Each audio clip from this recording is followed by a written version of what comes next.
Olá, eu sou o Hacker Otaku e hoje, vamos conhecer as origens obscuras e mergulhar fundo nas histórias por trás desses formidáveis adversários dos caçadores de demônios. Entender o passado dessas figuras poderosas nos ajudará a compreender suas motivações e entender por que eles se tornaram tão temidos e poderosos. Mas antes de começarmos nosso vídeo, não deixe de se inscrever no canal e ativar o sininho para não perder nenhum vídeo sobre o universo otaku. Agora, sem enrolação, vamos mergulhar no mundo das luas superiores de Demon Slayers. Começamos nosso vídeo falando da personagem com Nakimi, uma mulher que levava uma vida pobre ao lado de seu marido negligente, que constantemente jogava fora sua riqueza. Quando seu marido vendeu o vestido que ela usaria para uma apresentação musical, Nakimi explodiu em fúria e o matou com um martelo.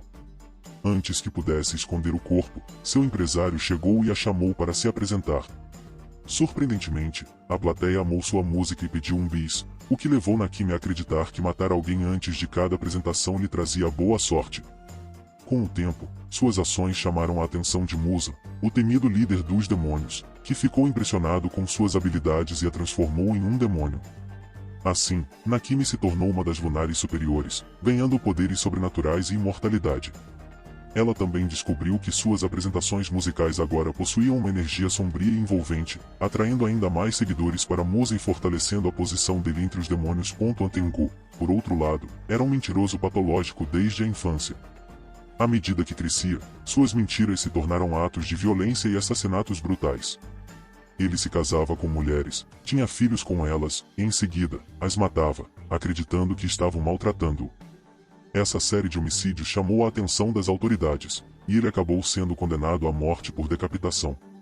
No entanto, Musa interveio antes de sua execução e o transformou em um demônio, concedendo-lhe poderes impressionantes. Agora, Antengu era um dos lunares superiores, destilando terror e caos por onde passava. Ele encontrou no mundo demoníaco uma liberdade para saciar seus impulsos violentos e se tornou ainda mais perigoso. A casa teve um passado criminoso e sem rumo antes de encontrar o mestre do dojo, Kaizo. Sob a tutela de Kaizo, a casa começou a treinar. Ele também se apaixonou pela filha do seu mestre e casou-se com ela, encontrando finalmente um propósito em sua vida. No entanto, essa felicidade foi efêmera, pois quando estava fora da cidade, um homem envenenou o poço de água de sua esposa, matando-a, bem como a seu pai. Ao retornar e encontrar a cena do crime, a casa enlouqueceu e matou todos no dojo, desencadeando uma matança sangrenta. Musa o encontrou nesse estado e ficou impressionado com suas habilidades, transformando-o em um demônio, elevando-o à posição de um dos lunares superiores. Doma, por sua vez, nasceu com olhos coloridos em arco-íris, o que o tornou adorado em sua vila. Aproveitando-se da situação, ele liderou um culto falso, fingindo se comunicar com os deuses. Porém, sua vida de mentiras e fachadas caiu por terra quando sua mãe, após um surto de loucura, matou seu pai e depois a si mesma.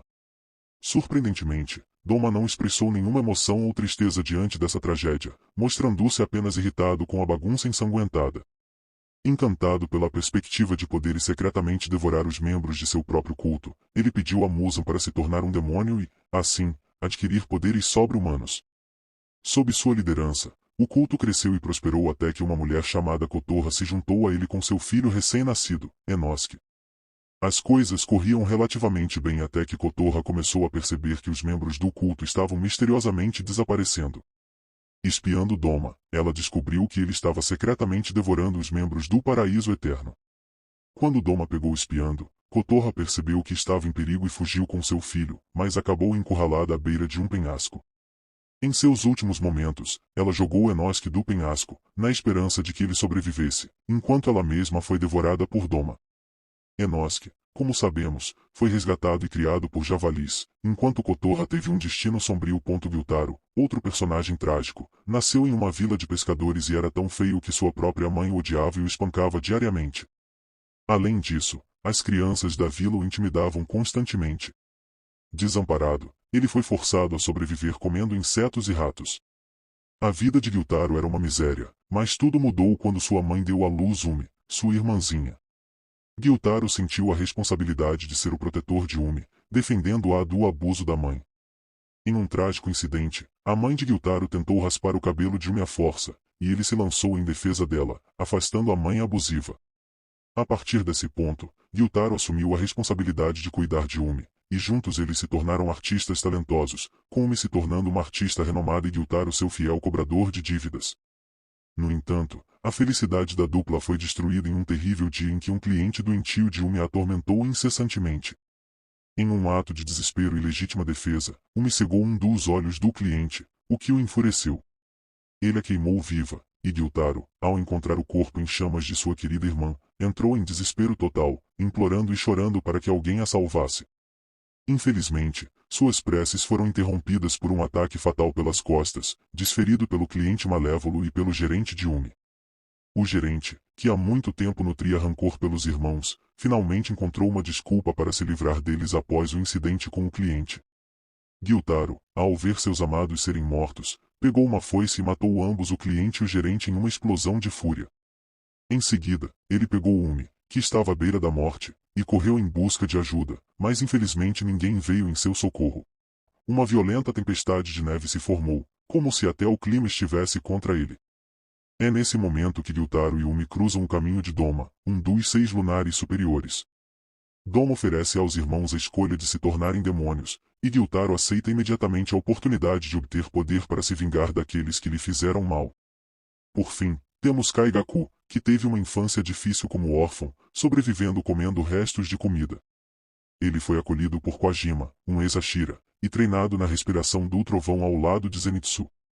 No entanto, Kaigaku possuía um temperamento impulsivo e tendia a desrespeitar aqueles que eram mais fracos do que ele. À medida que seu treinamento avançava, ele se tornou cada vez mais cruel, incapaz de dominar a primeira forma da respiração do trovão, ao contrário de Zenitsu, que dominava apenas essa forma. A situação gerou uma dinâmica estranha entre os dois, com Kaigaku alimentando um profundo ressentimento e inveja em relação a Zenitsu, acreditando que ele era fraco e covarde. Quando Kojima anunciou que ambos, Kaigaku e Zenitsu, herdariam a respiração do trovão, Kaigaku se enfureceu e saiu do dojo. Pouco depois, ele encontrou Kokushibo, o mais forte dos demônios lunares superiores, que lhe ofereceu a escolha entre ser morto ou se tornar um demônio. A fraca força de vontade de Kaigaku cedeu ao apelo do poder, e ele concordou em se tornar um demônio, substituindo Yutida Daki como o 6º dos lunares superiores. Por fim, vamos falar de Kokushibo, Lua Superior número 1. Há milhares de anos atrás, Kokushibo era apenas uma criança treinando para se tornar um mestre samurai. Ele era muito talentoso, ao contrário de seu irmão Yoriti, que era um excluído por ter uma marca estranha em seu rosto. Mas um dia, enquanto Kokushibo treinava contra seu mestre, Yoriti perguntou se podia treinar também, e depois de pegar a espada, ele destruiu o mestre da espada em um único golpe. Todos que estavam assistindo ficaram chocados, e a partir desse momento, Yoriti passou a ser tratado como uma celebridade, enquanto Kokushibo era ignorado como um excluído. Kokushibo começou a ressentir seu irmão, desejando que Yoriti simplesmente morresse, e de certa forma, seu desejo foi concedido, pois Yoriti desapareceu nos próximos 10 anos. Kokushibo seguiu com sua vida e se tornou um mestre samurai, mas uma noite sua vida feliz foi interrompida. Enquanto patrulhava, Kokushibo foi atacado por demônios e parecia que ele estava prestes a morrer, mas Yoriti apareceu do nada e o salvou. Apesar de ter salvo sua vida, esse foi provavelmente o pior dia da vida de Kokushibo, pois seu ciúme voltou ainda mais forte, levando-o a abandonar o caminho de samurai para se tornar um matador de demônios. Tudo o que ele queria era superar seu irmão, uma meta que parecia impossível. Kokushibo treinou duro e se tornou um dos matadores de demônios mais fortes de sua época.